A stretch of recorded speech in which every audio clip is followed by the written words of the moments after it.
எண்ணமெல்லாம் சிறகடிக்கும், எண்களெல்லாம் வழி கொடுக்கும், எந்நாளும் ராஜமுகம், எளியோரின் ஏறுமுகம். எந்த நிலை வந்தாலும் வந்த நிலை மாறாத நமது Rajanilai. Rajanilai TV, channel of astrology.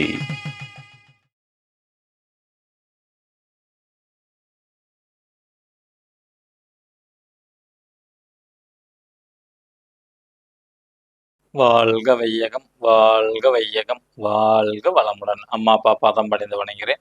ஜோதிட குருமார்களுக்கும் நவகிரகங்களுக்கும் பஞ்சபூதங்களுக்கும் பிரபஞ்சத்திற்கும் குலதெய்வத்திற்கும் என் அன்பான வணக்கம்.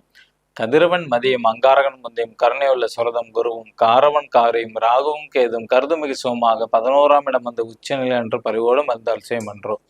உலகெங்கும் உள்ள ராஜநிலை டிவி ரசிக பெருமக்கள் அனைவருக்கும் உற்சாகமான காலை வணக்கம். இன்று பிறந்தநாள் மற்றும் திருமண நாள் கொண்டாடும் அனைவருக்கும் ராஜநிலை டிவி சார்பாக வாழ்த்துக்களை தெரிவித்துக் கொள்வது உங்கள் ராஜநிலை எண்கணித வித்தகர் லால்குடி செந்தில். இன்றைய பஞ்சாங்கம் உத்தராயண காலம் விஸ்வாவசு வருடம் பங்குனி மாதம் 12ஆம் தேதி வியாழக்கிழமை இன்று 26/3/2026. நல்ல நேரம் காலை 10:30 மணி முதல் 11:30 மணி வரை, மதியம் 12:30 மணி முதல் 1:30 மணி வரை.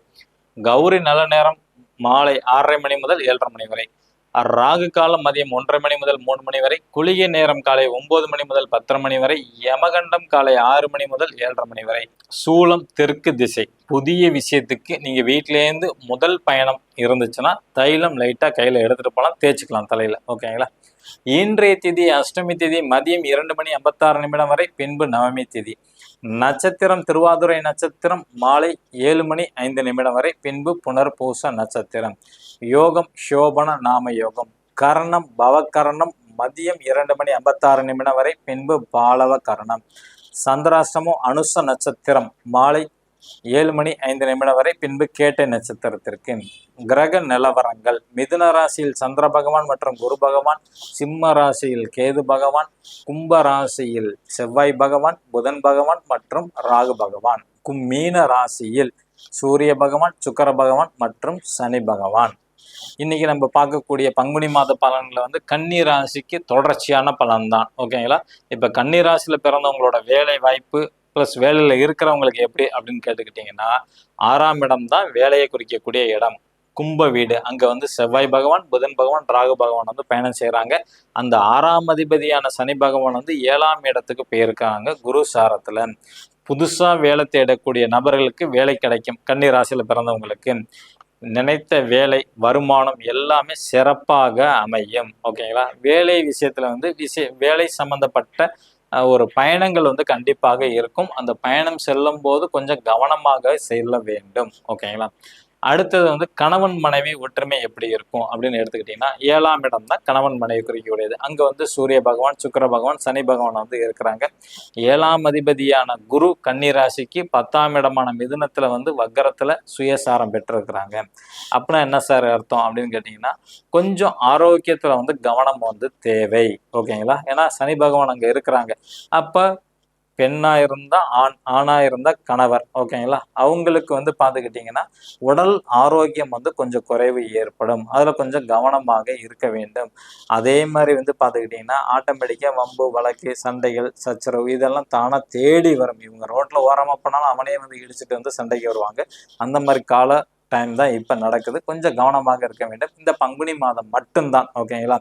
வெளிநாட்டு தொடர்பு தேடி வரும். ஏன்னா 7ஆம் இடம்ங்கிறது கன்னி ராசிக்கு மீனம், அதுக்கு 12, மீனத்துக்கு 12ங்கிறது கும்பம். ஓகேங்களா?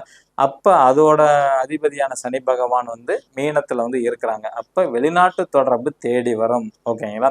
அல்லது வெளிநாட்டுக்கு போகக்கூடிய சூழ்நிலைகள் வரும். வெளிநாட்டுல ஃப்ரெண்டு இருக்கிறாங்க அப்படின்னா அதோட அமைப்பும் கண்டிப்பா கொடுக்கும். அதே மாதிரி தொழில் சிந்தனையாக இருப்பார்கள். தொழில் செய்யலாமா அப்படின்னு எண்ணங்கள் அதிகமாக வரும் கன்னி ராசியில பிறந்தவங்களோட பார்ட்னருக்கு. இப்ப திருமண அமைப்பு எப்படி சார் இருக்கு அப்படின்னா, திருமண வயதில் உள்ளவங்களுக்கு நிச்சயமாக கிடைக்கும். ஓகேங்களா? இந்த பங்குனி மாதத்துல வரன் முடிவாகும். ஓகே. அடுத்து 9ஆம் இடம்ங்கிறது தந்தையை குறிக்கக்கூடியது. கன்னி ராசிக்கு 9ஆம் இடமான சுக்கிரன் 7ஆம் இடத்துல உச்ச நிலையில இருக்கிறாங்க சனி பகவான் சாரத்துல. தந்தையை பொறுத்த வரைக்கும் யாரிடம் எந்த உதவியும் எதிர்பார்க்க மாட்டாங்க. சுயமாதான் முன்னேறணும் அப்படின்னு நினைக்கக்கூடிய நபரா இருப்பாங்க. அதே சமயம் யார் பேச்சும் கேட்க மாட்டாங்க. பல் கண் சம்பந்தப்பட்ட பிரச்சனை வர்றதுக்கான வாய்ப்புகள் அதிகம் உண்டு. ஏன்னா செவ்வாய் பகவானோட 4ஆம் பார்வையான ரிஷப வீட்டை பார்க்கறனால இந்த மாதிரி அமைப்புகள் உண்டு. ஏன்னா பார்வைக்கும் வலிமை உண்டு. அப்ப ஆட்டோமேட்டிக்காவே பாத்தீங்கன்னா கன்னிராசியில பிறந்தவங்களோட தந்தைக்கு பாத்தீங்கன்னா பிரஷர் அதிகமாக வர்றது அல்லது ரத்த அழுத்தம் சம்பந்தப்பட்டது. பார்வை அப்படிங்கும்போது செவ்வாயோட பார்வை வாகன விபத்து சம்பந்தப்பட்டது குறிக்கும். அல்லது இவங்களுக்கு முருகன் கோயில் போயிட்டு வரக்கூடிய யோகம் வரும். இப்ப கோயிலுக்கெல்லாம் போயிட்டு வந்துட்டீங்கன்னா இது கொஞ்சம் தவிர்க்கப்படும். ஓகேங்களா. அடுத்த 10ஆம் இடம்ங்கிறது மாமியார் தொழிலை குறிக்கக்கூடிய இடம். ஓகேங்களா. இதுக்கு கன்னிக்கு 10ஆம் இடமான மிதுனம் தன்னோட புதன் வீடு தான். ஓகேங்களா. அவர் 6ஆம் இடத்துல செவ்வாய் சாரத்துல இருக்கிறாங்க, 10ல குரு இருக்கிறாங்க. அப்ப 10ஆம் இடம்ங்கிறது மாமியார் சொல்லியிருக்கோம். மாமியார் மற்றவங்களுக்கு அட்வைஸ் பண்ணக்கூடிய காலம் தான் அதிகமாக உண்டு. ஓகேங்களா. அதே மாதிரி அவங்களுக்கு ஆன்மீக எண்ணம், ஏன்னா கேது பகவான் 3ஆம் பார்வையா பார்க்கும். அப்ப மாமியாருக்கு ஆன்மீக சம்பந்தப்பட்ட விஷயங்கள் இருக்கு, கடந்த ஒரு வருஷமாகவே உண்டு. ஓகேங்களா. அவங்களுக்கு கண் சம்பந்தப்பட்ட பிரச்சனை வரும். தொழில்ல பாத்தீங்கன்னா நன்மைகள் உண்டு. ஓகேங்களா. ஆடம்பரமான எண்ணங்கள் வரும், ஆனா அதை செய்ய வேண்டாம். ஏன்னா கேது பார்வையில கொஞ்சம் கவனமாக இருக்க வேண்டும் கன்னிராசியில பிறந்தவங்களுக்கு. ஓகேங்களா. அடுத்தது 11ஆம் இடம்ங்கிறது மூத்த உடன்பிறப்பு, அண்ணன் அக்கா, மருமகன் மருமகளை குறிக்கக்கூடியது. 11ஆம் அதிபதியான சந்திரன் 5ஆம் இடத்துல சுயசாரத்துல இருக்கிறாங்க. அதை கண்டிப்பாக இப்போ உங்க அண்ணன் இருக்கிறாங்கன்னா உங்க அண்ணி மேல ரொம்ப பாசமா இருப்பாங்க. இப்போ பாத்தீங்கன்னா அக்கா இருக்கிறாங்கன்னா தன் கணவரான மாமா மேல ரொம்ப பாசமாக இருப்பாங்க. ஏன்னா 7ஆம் இடத்தை சுயசாரம் பெற்று இருக்கிறாங்க. அதே மாதிரி இப்போ உங்க அண்ணன் இருக்கிறாங்க டீனேஜ் வயசுல, அவங்களுக்கு காதல் வரத்துக்கான யோகத்தை கொடுக்கும். ஓகேங்களா. அதே மாதிரி மருமகன் மருமகள் இருந்தா தன்னோட பார்ட்னர், கணவன்னா மனைவி, மனைவினா கணவர், அப்படி எடுத்துக்கணும். அவங்க மேல ரொம்ப அந்யோன்யமாக இருக்கக்கூடிய காலங்கள். அதிகப்படியான சமுதாய தொடர்பு கிடைக்கக்கூடிய நேரம் கன்னிராசியில பிறந்த அண்ணன் அக்கா, மருமகன் மருமகள். ஓகேங்களா. பதவி உயர்வு கிடைக்குமா சார் அப்படின்னா நிச்சயமாக கிடைக்கும். ஓகேங்களா. வெளிநாட்டு யோகம் உண்டுங்களா அப்படின்னு கேட்டுக்கிட்டீங்கன்னா 12ஆம் இடத்துல சிம்ம வீட்டுல கேது பகவான் இருக்கிறாங்க. அந்த அதிபதியான சூரியன் பாத்தீங்கன்னா மீன வீட்டுல இருக்கிறாங்க குரு சாரத்துல. தவிர்க்கலாம், ஒரு தடை அப்புறம் கிடைக்கும். 12ஆம் இடம்னாவே பாத்தீங்கன்னா வெளிநாடு தான். மீனம் காலபுருஷனுக்கு மீனம் தான் 12ஆம் இடம். அங்க சூரியன் இருக்கிறாங்க. 2வது முயற்சியில கண்டிப்பா சக்சஸ் ஆகிறதுக்கான வாய்ப்புகள் உண்டு. ஓகேங்களா. நாளைக்கு நம்ம பாத்தீங்கன்னா துலா ராசிக்கு பார்க்கலாம். புதுசா பார்க்கக்கூடிய நண்பர்கள் நம்மளோட மார்க்கர் இதை மாதிரி ஒண்ணு வாங்கிக்கிங்க. ராஜநிலை எண்ணோட அதிர்ஷ்டமான லக்கி நம்பரை உங்க மணிக்கட்டில் எழுதுங்க. ஓகேங்களா. எழுதும் போது உங்களோட கோரிக்கை எதுவா இருந்தாலும் நேர்மையா இருக்க வேண்டும். நியாயமான கோரிக்கை எதா இருந்தாலும் 100 நாள் கண்டிப்பாக உங்களை சேரும். இப்போ உங்க குழந்தைக்கு திருமணம் ஆகிறதா இருந்தாலும் நீங்கள் கையில் எழுதிக்கலாம், அல்லது உங்களோட குழந்தையும் கையில எழுதிக்கலாம். உங்க ராசி லக்னத்தை தான் எழுதணும். இப்போ எக்ஸாம்பிள் ஒரு அம்மா இருக்கிறாங்க, தன்னோட பையனுக்கு திருமணம் நடக்கணும் அப்படின்னு நினைக்கிறாங்க. பையன் மேச ராசியோ அல்லது ரிஷப லக்னமோ இருக்கலாம். அம்மா வேற ராசி வேற லக்னம்னா லக்னம் தெரிஞ்சா லக்னத்துக்கு ஃபர்ஸ்ட் ப்ரையாரிட்டி கொடுங்க. லக்னம் தெரியல சார் அப்படின்னா ராசி தான் தெரியும் அப்படின்னா, இப்போ அம்மா சிம்ம ராசினா சிம்ம ராசிக்கு உண்டான நம்பர் சொல்லும் போது கையில எழுதணும். எழுதும் போது தன்னோட குழந்தை உங்க பையனோட பேரை சொல்லி என் பையனுக்கு 100 நாள்ல திருமணம் நடக்கணும்னு எழுதுங்க. நிச்சயமாக 100 நாள்ல பொண்ணு முடிஞ்சிடும். ஓகேங்களா. புரியுதுங்களா. எதுவும் புரியலன்னா டவுட் கேளுங்க, வாட்ஸ்அப்ல மெசேஜ்ல பண்ணுங்க. மேச ராசி அல்லது மேச லக்னத்தில் பிறந்த நபர்கள் இன்று பயன்படுத்த வேண்டிய ராஜநிலையின் அதிர்ஷ்ட எண் 16. ரிஷப ராசி அல்லது ரிஷப லக்னத்தில் பிறந்த நபர்கள் இன்று பயன்படுத்த வேண்டிய ராஜநிலையின் அதிர்ஷ்ட எண் 10. மிதுன ராசி அல்லது மிதுன லக்னத்தில் பிறந்த நபர்கள் இன்று பயன்படுத்த வேண்டிய ராஜநிலையின் அதிர்ஷ்ட எண் 12. கடகராசி அல்லது கடக லக்னத்தில் பிறந்த நபர்கள் இன்று பயன்படுத்த வேண்டிய ராஜநிலையின் அதிர்ஷ்ட எண் 14. சிம்ம ராசி அல்லது சிம்ம லக்னத்தில் பிறந்த நபர்கள் இன்று பயன்படுத்த வேண்டிய ராஜநிலையின் அதிர்ஷ்ட எண் 51.